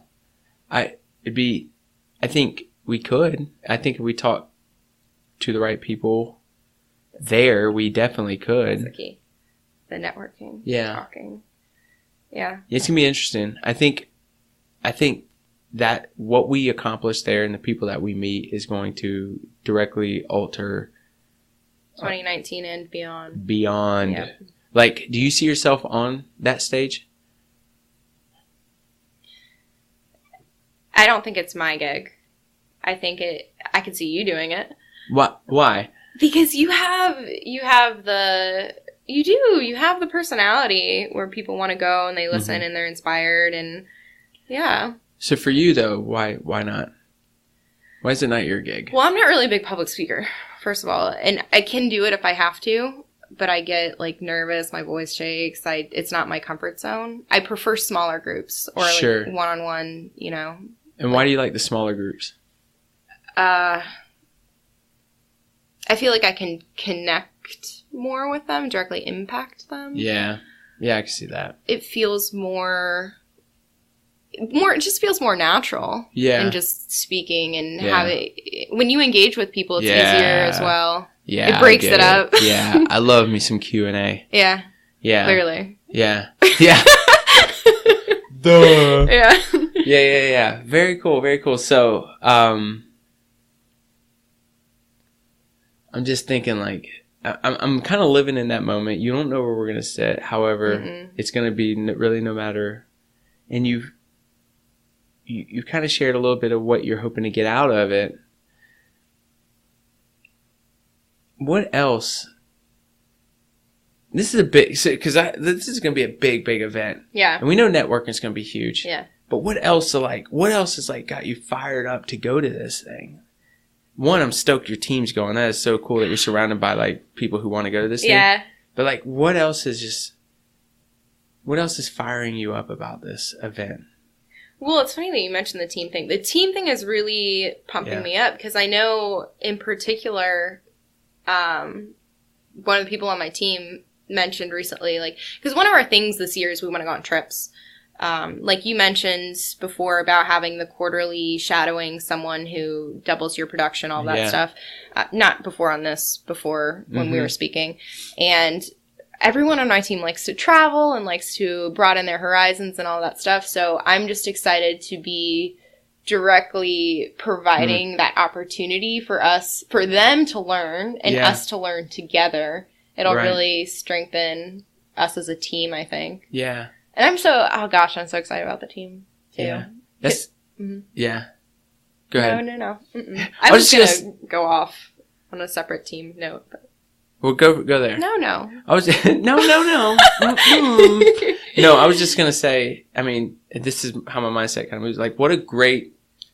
This might have a bad taste to it, recruiting, but like, what a great recruiting tool that your team are there. The selfies, the pictures, who you're gonna be with. Yeah. Who doesn't want? If they are like-minded, they are big motivation. They want to move forward. Right. And you're surrounding yourself with people like that, and you already have a team of people who likes to surround yourself with. Oh, my gosh. I know. Like, it's going to be great recruiting and retention tool. It's like the coolest thing ever that I've noticed, too, is that the more that we talk about, like, Five Pillars and the people on the team talk about it, it's just word is spreading, and more people are like, I want to be a part of that. And it's crazy because this thing is, like, a month and a half old, you know, but it just feels like it's really got a lot of potential, you know? Yeah. So. No doubt. So, and I'm going to go here because we didn't go here with some of the networking thing and you creating Pints and Properties. What was the idea behind building Pints and Properties for you? Gosh, I wish there was some like big idea, but I really was just more frustrated with at the time that I first started thinking about creating it is that I felt like I didn't have a strong enough group of people who were like-minded to talk about things that I wanted to talk about with real estate and investing and collaborating and learning. And there was, I think I actually didn't go to it, but I talked to several people who did. There's like some meetup here as well. It's a break off of Bigger Pockets. Oh, is it? Well, if we're talking about the same one. Probably. But just from what I've heard, granted I never went, it didn't seem like the energy that I wanted. Yeah. It seemed more of like, here's my business card, there's an agent, you go around the circle and you like introduce yourself, this is what I do. Yeah. All speculating right now. But so I wanted something That's exactly what happens. Oh. Because I went to 5 or 6 of them. Yeah. That's what happens. And that freaking, it makes my skin crawl a little bit. Like, I really don't like events like that. Yeah. So I was like, man, I just want somewhere to go and it to be relaxed, non-threatening, and drink a beer with some people and learn. Mm-hmm. Like, that sounds cool. Mm-hmm. And Pints Properties is a fun name. Mm-hmm. So I created it, and it's pretty cool because it's really grown. Yeah. You were at the second one. Oh, yeah. It's definitely grown. Yeah. For sure. Word is spreading. Yeah. So well, I mean, I think you're doing a really good job of not just bringing beer and conversation. Mm-hmm. Like, you're adding value by bringing in an expert. Yeah. And the guy that you brought last time, him and I are now going to be working together on one of my deals. Love it! Yeah, I'm like, this makes sense. Yeah. We break down the numbers on the Airbnb. And not just that. Like, we just evicted our tenants. Mm-hmm. And they destroyed the house before they left. Thank you, guys. I appreciate that. There's nothing better to see than all that. Yeah. There was mess everywhere. I don't want to do that again. No. And we all don't want to do that again. And buy and hold, of course, we may run into that. But I think Airbnb may be a way, at least for this property, that I don't have to deal with that again. Yeah. Because there will be routine inspections, mm-hmm. because literally short term. Right. You know, and this guy already has everything set up. Yeah. The reason why I didn't touch Airbnb is because I didn't want to be a maid. Yeah. The idea is passive income. Exactly. I don't want to go there. Right. Period. How cool is it he filled that gap in the market? Awesome. And you could write off his cost. Yeah. Whatevs. Like, dude, I'm so stoked. So stoked. So we just sent the cleanup crew this week. Lawn man this week. But you know what's cool? You have to, each property has to have a personality talking to this guy. Yeah. And his manager here. Makes sense. I feel that way when I flip through Airbnb. I'm like, it's boring. Yeah. Well, see, I don't do Airbnb, so I might have to talk with you about what that looks like, I'll tell you. I use it all the time because I'm always somewhere. Right. So I'm excited about this. I'm excited about giving it a facelift. I'm excited about adding a personality. Yeah. I'm excited about short term, more income. More income. So excited about that. Hit home with me. And the fact that he said that it was an 80% occupancy rate for the year, I was like, in Fayetteville? What? I know. And that chick that also owns Airbnb in the back was like, oh, that's really good. Yeah. Like, she was like, crap, what am I doing wrong? Yeah. But he's figuring out the systems, the models, and putting the right people in place. Mm-hmm. Remember, he said, even his partner, he was saying, like, I got to leverage. And the partner was like, no. And he was like, yeah, but look where he's at and what he's doing now. Leverage is what's up. For sure. So, for Pints Properties, that's one of the main goals that actually developed in the beginning. I was going to alternate whether or not having a guest speaker every time, but I think it's really important to provide that expert piece of value. You know, it doesn't have to be a guest speaker. It can be Ruben Garcia. But, you know, providing that value. You don't have to be an expert. Ruben, you can talk if you want. That's not what I meant. I immediately. Oh, gosh. Okay. Well, gosh. It's all good. I'm just messing. Yeah. And then have the networking afterwards. Because I think the networking is also really important. You need that, like, free time to, like, walk around and just be like, hey, what do you do? Yeah. What's your project? Exactly. And if it's just that, though, it just is a place you hang out and drink beer with friends. Yeah. What you've done is you've added the value that we have now, a piece of conversation that we can all talk about and go deeper into. That's right. With the expert even. Yeah. That's now walking around drinking beer and talking to us about it, right? Like, so, great move into that gap. I mean, I've enjoyed every single one of them, and I've started adding people in our group. Love it. Your group that are loving it too. Good. So, what would you say to the person who loves this, hears this, wants to do the same thing? Is there a few tips or anything that you would throw their way to before they started, like a Pints Properties? Oh, an actual meetup. Yeah, in their local market, wherever they may be. Yeah, so the first time I did it, I didn't really have a specific agenda like we just talked about with the, I think it is really important to provide the value and then open it up. And also another mistake that I made is don't go to places where there's like your seat that you get stuck in. Because if everyone sits down, what I've noticed is that you talk to the people beside you and that's it. And then there's a whole group of people that you never get to talk to.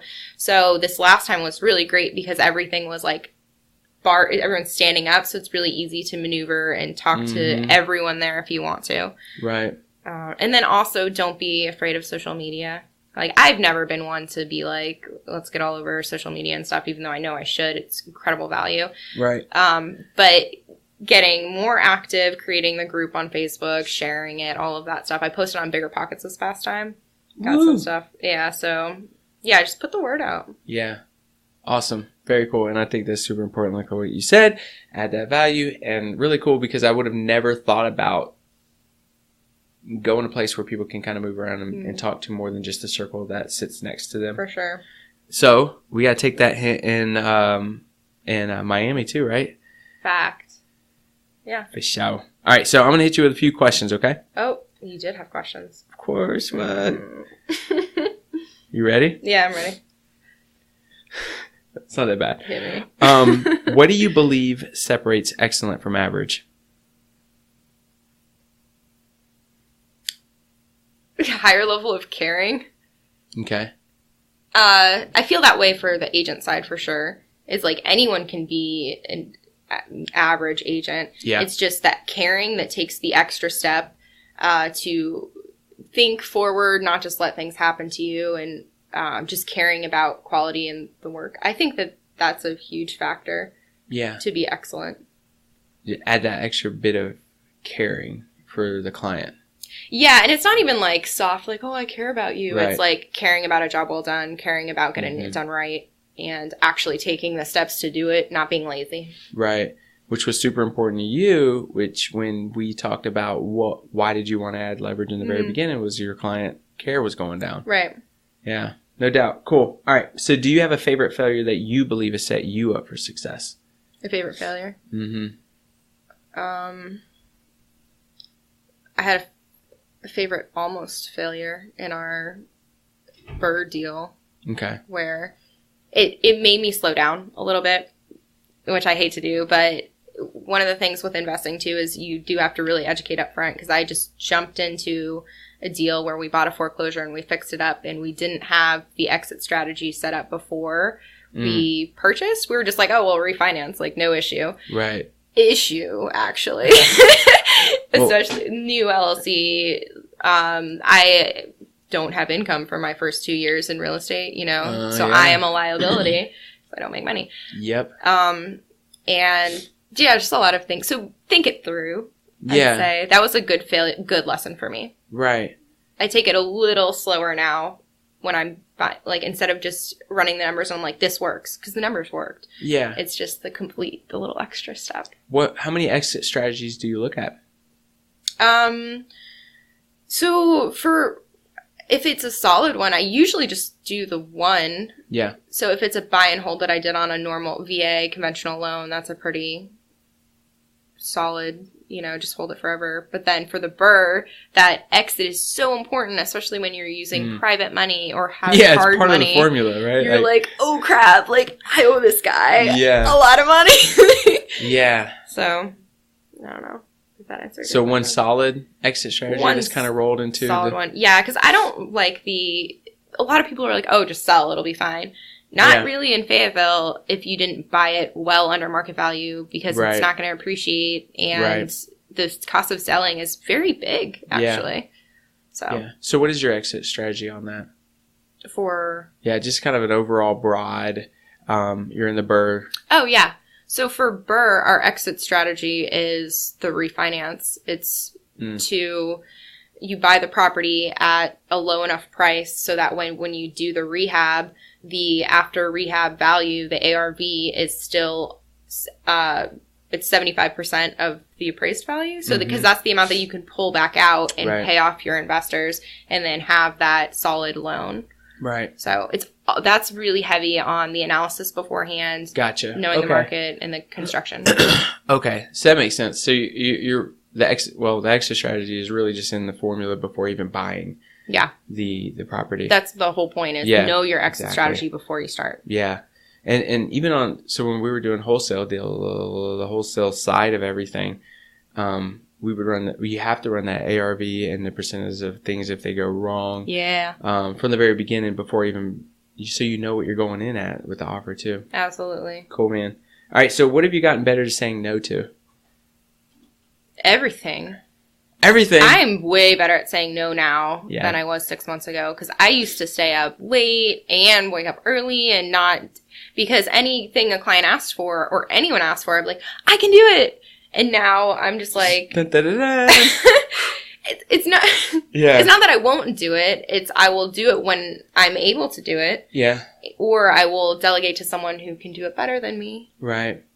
So what are some of those things that you've gotten better to saying no to? Because you've gotten better at saying no. Mm-hmm. What are some of the things you've gotten better at saying no to? Just identifying what is hot and what's not.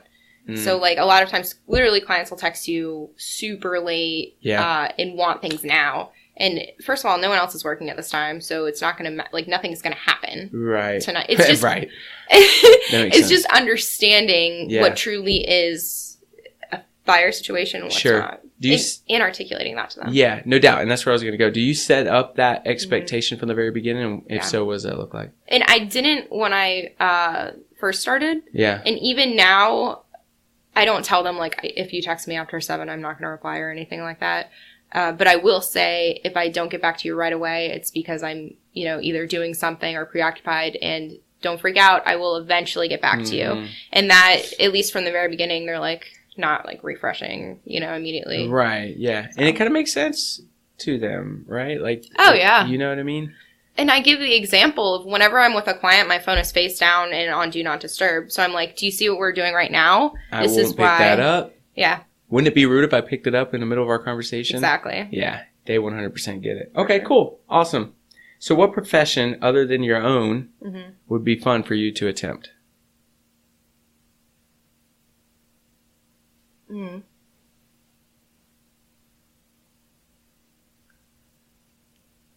So I'm really into working out right now. That's and right. I think that it would be really cool to do something in, I hate to say CrossFit because everyone's like, it's a cold. Who cares what everyone says? Go ahead.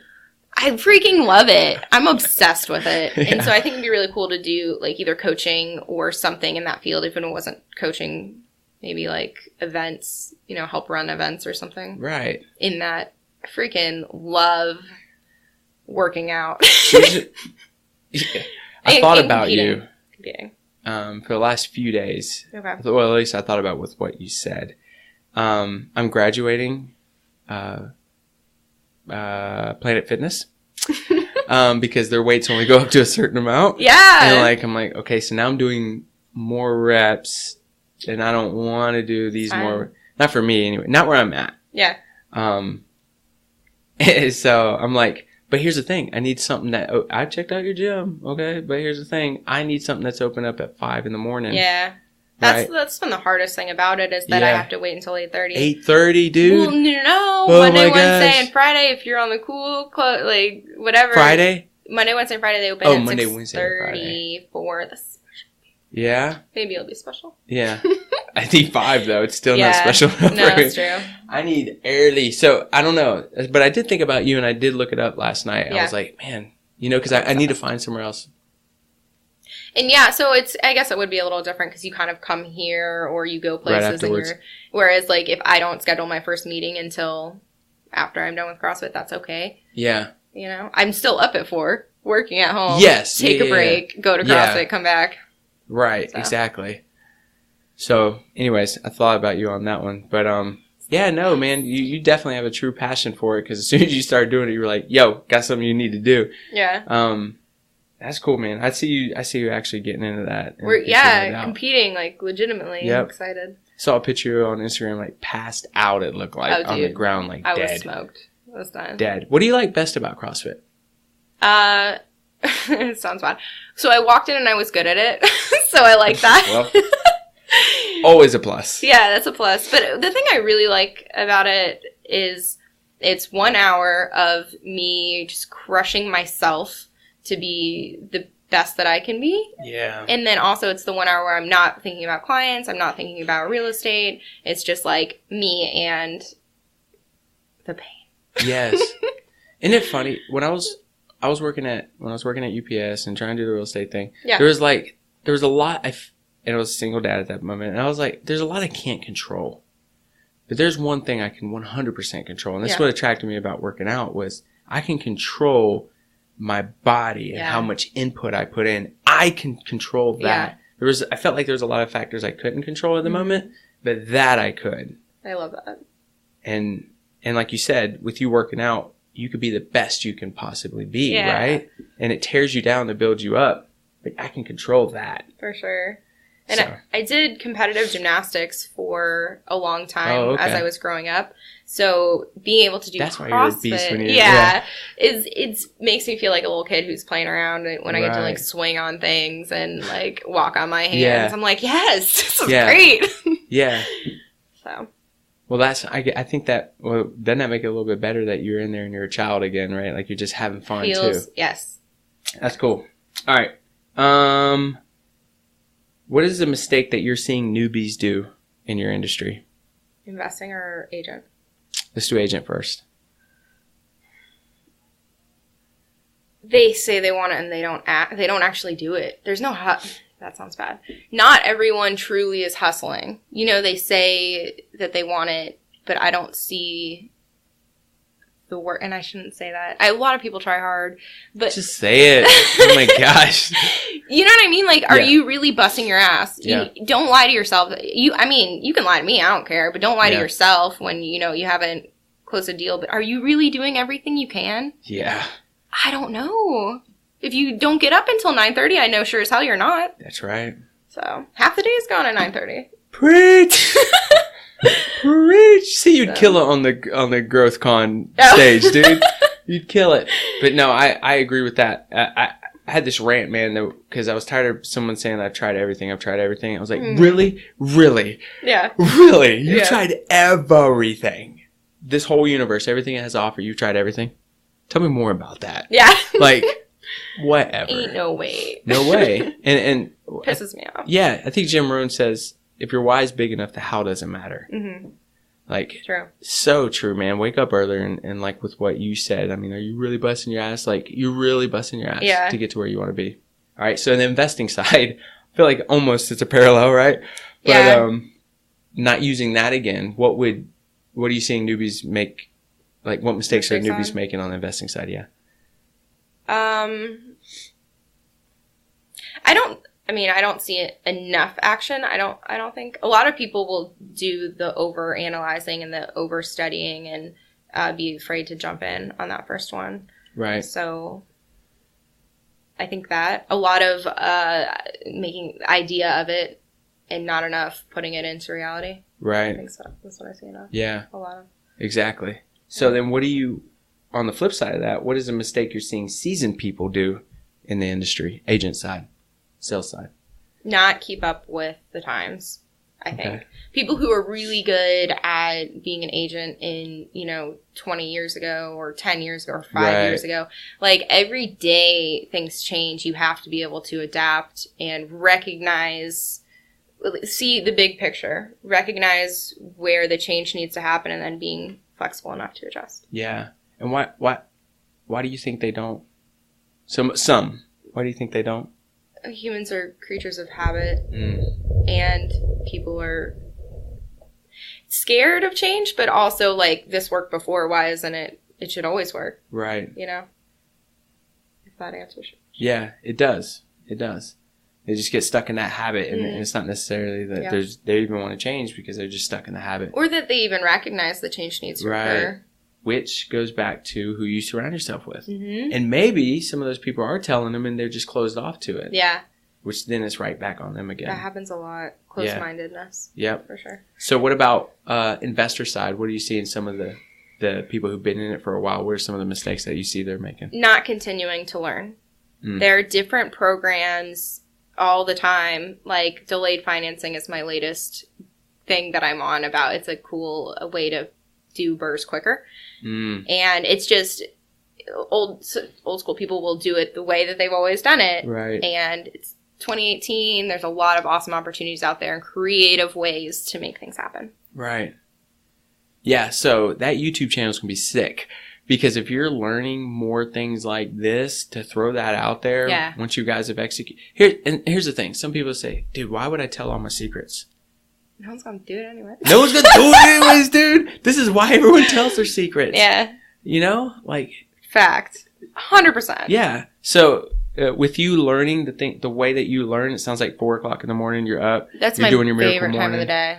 Agreed. Yeah. Oh my gosh, I was telling someone earlier, like, man, I love driving and knowing that you all are sleeping. There's something powerful about that. Yeah, while you're dreaming, I'm great. Literally building my dream. Yeah. Yeah, no, that's kind of cool. But it sounds like you're waking up in the morning, you're learning a lot, you're kind of educating yourself in that moment. Yeah. And stuff like that new thing that you just said, throwing that on dude, that'd be so good. Your YouTube channel's gonna be sick. Sweet. It's gonna be great. Yeah, no doubt. So purchases of less than $100 that have most improved your life. Books. Yeah. Is that a good enough answer? Do I have to do more? No. Okay, so which? I mean, there's a lot. I know. So which book?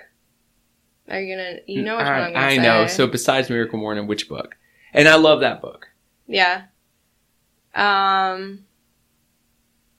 Depends on a lot. Obviously, depends. But I really liked Brandon Turner, the basic books. Yeah. Because they laid a good, the Bigger Pockets, the bright yellow and blue books about managing rental properties or low and no money down, those type of books that were very, to me, broad strokes. They're not the details, but they really opened my mind to a lot of things that are out there and gave me more things to research further in a lot of different aspects. But I guess the other one, too, is the technology, the 21st Century one by Robert Kiyosaki. That shit really changed my life. Yeah. For sure. Yeah. Yeah, sounds like a pivotal moment. It was. Since I've kind of peppered you with questions. Yeah. When are you doing... What question do you have for me? When are you... I've been thinking about this actually this whole time. When are you being interviewed for your podcast? Like on the Proven by Ruben podcast? Mm-hmm. When am I being... Like when someone... Yeah. Like someone needs to... Have you yet to share your entire story for everyone? Ruben. A very small part to this. Actually, I coach a coach who's growing their coaching program in their market. Yeah. And he was like, I think I want to do the podcast thing. I said, great. When do you think you can do that? Right. And he had to do one that weekend. Yeah. And it was me. It was a very small sliver. It's not enough. Yeah. I think so. I think I've even said this to you before. I think it's really important that you share your story from when you started, and don't skip over it because you're Ruben and you don't want to talk about yourself. Like, truly say, I started at UPS and I was Rookie of the Year my first year. Like, all of these cool things. Do you guys know that? Like, do you know that you became the CEO of Keller Williams in 2 years? Is that 2 years?